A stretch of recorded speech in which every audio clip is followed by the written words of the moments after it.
મિત્રો હું છું આપનો મિત્ર ગોયલ ભૈરાજસિંહ અને આજે આપની સમક્ષ લઈને આવ્યો છું ધોરણ 6 વિષય ગણિત દ્વિતીય સત્રાંત પરીક્ષા પેપરનું સોલ્યુશન। શરૂઆત કરીએ પ્રશ્ન 1 થી। 2.3 પંચમાંશને અશુદ્ધ પૂર્ણાંકમાં ફેરવવાના છે તો જવાબ આવશે 13/5। બીજો 1.5/18 ને અશુદ્ધ પૂર્ણાંકમાં ફેરવતા જવાબ મળે છે 23/18। ત્રીજું 17/4 ને મિશ્ર પૂર્ણાંકમાં ફેરવતા જવાબ આવશે 4.1/4। ચોથું 27/7 ને મિશ્ર પૂર્ણાંકમાં ફેરવતા જવાબ આવશે 3.6/7। પ્રશ્ન 2 અહીંયા બોક્સમાં છે એ જવાબ આપણે મૂકવાના છે તો 5/8 વત્તા 4/8 બરાબર 9/8। બીજામાં બોક્સમાં જવાબ આવશે 1/22, ત્રીજામાં આવશે 7/15, ચોથામાં આવશે 1/5। પ્રશ્ન 2 રમેશને 2/3 કેક અને અલ્પેશને 1/7 કેક આપવામાં આવે છે તો બંનેને કુલ કેટલી કેક આપવામાં આવી છે? તો રમેશની કેક પ્લસ અલ્પેશની કેક બંનેનો સરવાળો કરીએ તો છેદમાં છે એ સરખા નથી તો છેદ સમાન કરવા માટે 3 અને 7નો લસા લેવો પડે જે 21 થશે। જે પ્રોસેસ પૂરી કરતાં આપણને 17/21 મળે છે। બીજું વાયરના 7/8 મીટર લાંબા ટુકડાને 2 ભાગ કરવામાં આવે છે। એક ટુકડો 7/4 મીટર લાંબો છે તો બીજા ટુકડાની લંબાઈ કેટલી હશે? તો અહીંયા આપણે 7/8માંથી 1/4 છે એ બાદ કરવા પડશે જે પ્રોસેસ તમારી સમક્ષ બતાવી છે। 4 અને 8નો લસા લઈને પ્રક્રિયા પૂર્ણ કરવામાં આવી છે તો જે ટુકડો બાકી રહે છે તે 5/8 મીટર વધે છે। ત્રીજો નેહાને 1.1/2 ચોકલેટ આપવામાં આવે છે અને નિધિને 1.1/3 ચોકલેટ આપવામાં આવે છે તો બંનેને કુલ કેટલી ચોકલેટ આપવામાં આવી છે? તો અહીં આપણે મિશ્ર પૂર્ણાંક આપ્યા છે અને અશુદ્ધ પૂર્ણાંકમાં ફેરવવા પડશે। પહેલાં તો નેહાને ચોકલેટ મળશે 3/2 અને નિધિને મળશે 4/3। બંનેનો આપણે સરવાળો કરીએ ભેગી કરીએ તો આપણે છેદ સમાન નથી તો લસા લઈએ છીએ તો લસા 6 આવશે। તો બંનેના છેદ સમાન કરવા માટે નીચે જે સંખ્યાથી ગુણો તે ઉપર ગુણવા પડે। બંને પ્રક્રિયા પૂર્ણ કરતાં જવાબ મળે છે 17/6। પ્રશ્ન 3 કઈ સંખ્યા મોટી કહેવાનું છે તો પહેલું 1.0 કે 0.99 તો જવાબ આવશે 1.0। બીજું 5.64 કે 5.603 તો જવાબ આવશે 5.64। ત્રીજું 1.50 કે 1.56 તો જવાબ આવશે 1.56। ચોથું 0.07 કે 0.02 તો જવાબ આવશે 0.07। પ્રશ્ન 3 સૂચના મુજબ કરવાનું છે તો દશાંશનો ઉપયોગ કરી 20 પૈસાને રૂપિયા સ્વરૂપે દર્શાવવાના છે તો 20/100 કરતાં 0.20 રૂપિયા આપણને મળશે। દશાંશનો ઉપયોગ કરી 15 સેમીને મીટર સ્વરૂપે દર્શાવવાના છે તો 15/100 કરતાં 0.15 મીટર આપણને દશાંશ સ્વરૂપેનો જવાબ મળશે। પ્રશ્ન 4 દાખલા ગણો। રશીદે 35.75 કિગ્રા બટેટા અને 32.60 કિગ્રા ટમેટા લીધા તો રશીદ દ્વારા ખરીદવામાં આવેલ શાકભાજીનું કુલ વજન કેટલું થાય? તો અહીં આપણે બટેટા અને ટમેટાનો સરવાળો કરવો પડશે જે સરવાળો કરતાં આપણને કુલ છે એ 68.35 કિલો વજન શાકભાજીનું મળે છે। બીજું સુરેખાએ સ્કૂલ બેગના 325.75 અને નોટબુકનો રૂપિયો 475.25 ખર્ચ કર્યો તો તેણે કુલ કેટલો ખર્ચ કર્યો? તો બંને રકમ છે એ ભેગી કરતાં આપણને કુલ ખર્ચ છે એ 801 રૂપિયા મળે છે। ત્રીજું રૂબીએ 5 કિગ્રા 200 ગ્રામ વજનનું તરબૂચ ખરીદ્યું તેમાંથી તેણે 2 કિગ્રા 750 ગ્રામ હસીનાને આપ્યું તો રૂબી પાસે બાકી રહેલ તરબૂચનું વજન કેટલું? તો કુલ તરબૂચનું વજન છે એમાંથી હસીનાને જે આપ્યું છે એ બાદ કરીશું તો આપણને 2 કિલોગ્રામ 450 ગ્રામ તરબૂચનું વજન છે એ બાકી રહેશે। ચોથો દાખલો છે રાની પાસે 18.50 રૂપિયા હતા તેણે 11.75 રૂપિયાનો એક આઈસ્ક્રીમ ખરીદ્યો તો તેની પાસે હવે કેટલા રૂપિયા બાકી હશે? તો એની પાસે જે રૂપિયા હતા એમાંથી એણે જે ખર્ચ કર્યો છે એ બાદ કરવાનો રહેશે જે બાદ કરતાં 6.75 રૂપિયા આપણને મળે છે। પ્રશ્ન 5 આવૃત્તિ વિતરણ તૈયાર કરવાનું છે એ તમને પેપરમાં આપ્યું છે અમે આવૃત્તિ વિતરણ એ તૈયાર કરી દીધું છે। તો કસોટી એ છે એ 6 આવૃત્તિ, બી છે 7, સી છે 9, ડી છે 4 અને ઈ છે એ 3 કુલ 33 છે।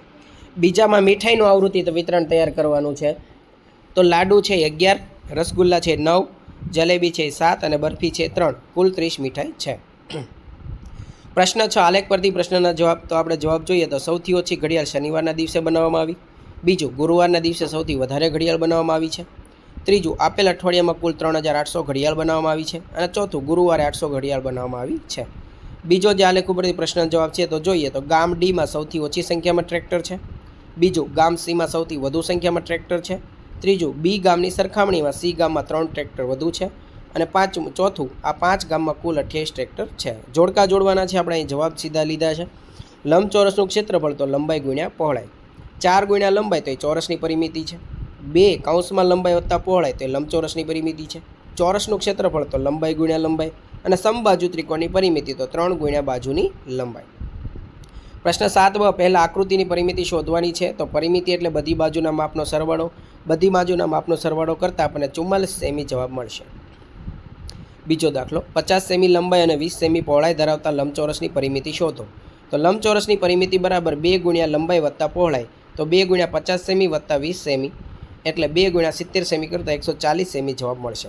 ત્રીજું, ચોરસ બગીચાની બાજુની લંબાઈ 30 મીટર છે, તો આ બગીચાનું ક્ષેત્રફળ કેટલું હશે? તો ચોરસ બગીચાનું ક્ષેત્રફળ બરાબર લંબાઈ ગુણ્યા લંબાઈ 30 મીટર ગુણ્યા 30 મીટર બરાબર 900 ચોરસ મીટર ક્ષેત્રફળ બગીચાનું થાય. આગળ આપણે જોઈએ તો પ્રશ્ન 7 ક માગ્યા મુજબ ગણવાના છે. એક ચોરસ બાગની બાજુનું માપ 250 મીટર છે, તેની ફરતે વાડ કરવાનો ખર્ચ છે એ 20 રૂપિયા પ્રતિ મીટર મુજબ કેટલો થશે? તો ચોરસ બાગ છે એની ફરતે આપણે વાડ કરવાની છે, તો સૌથી પહેલાં એમની પરિમિતિ શોધવી પડશે. તો 4 ગુણ્યા લંબાઈ બરાબર 4 ગુણ્યા 250 મીટર એટલે 1000 મીટર આપણને બાગની પરિમિતિ મળે છે. હવે વાડ કરવાનો ખર્ચ છે 20 રૂપિયા ગુણ્યા 1000 મીટર પ્રતિ લેખે ગણીશું તો 20,000 રૂપિયા ખર્ચ થશે. બીજું, 50 મીટર લંબાઈ અને 20 મીટર પહોળાઈ ધરાવતી લંબચોરસ જમીન પર પ્રતિ ચોરસ મીટરે રૂપિયા 8 મુજબ લાદી બેસાડવાનો ખર્ચ કેટલો?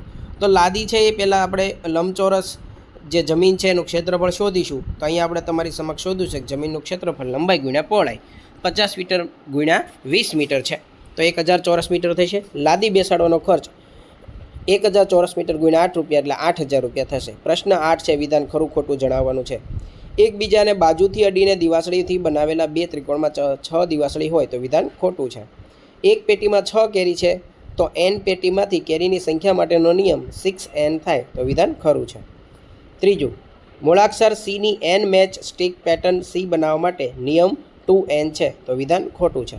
ચોથું, એકબીજાને અટકીને દિવાસળી વડે બનાવેલ 5 ચોરસમાં દિવાસળીની સંખ્યા 16 હોય તો વિધાન ખરું. 2x - 3 = 5 સમીકરણમાં ચલ y છે તો વિધાન ખોટું. પ્રશ્ન 9 અ જોઈએ.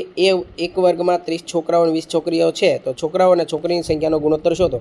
તો ગુણોત્તર બરાબર 30/20 તો 3/2 મળશે. છોકરી અને છોકરાઓનો ગુણોત્તર આપણે 2/3 મળશે. છોકરાઓની સંખ્યા અને કુલ સંખ્યાનો ગુણોત્તર આપણે 3/5 મળશે. છોકરીઓની સંખ્યા અને કુલ સંખ્યાનો ગુણોત્તર આપણે 2/5 મળશે. અહીંયા ગણતરી કરેલી છે જેમ તમે જોઈ શકો છો. પ્રશ્ન 9b, આશા અને આરાધના વચ્ચે પેન 3/2ના ગુણોત્તરમાં વેચો. તો ધારો કે આશાને આપણે x ધારીએ અને આરાધનાને પણ x ધારીએ તો 3x + 2x = 20 થશે.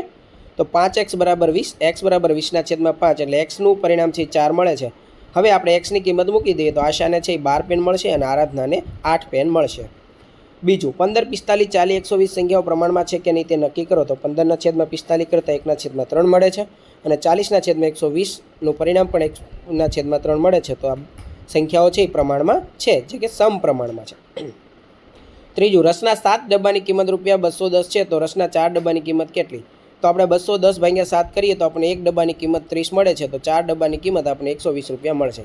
તો મિત્રો આ રીતે ધોરણ 6 વિષય ગણિત પરીક્ષા પેપરનું સંપૂર્ણ સોલ્યુશન તમારી સમક્ષ રાખ્યું છે. આશા છે તમને પસંદ આવશે. અવનવા શૈક્ષણિક વિડીયો મેળવવા માટે આજે જ અમારી ચેનલને સબસ્ક્રાઈબ કરવાનું ભૂલતા નહીં. નવા વિડીયો સાથે ફરી પાછા મળીશું. ત્યાં સુધી જય હિન્દ, જય ભારત, જય ગુજરાત.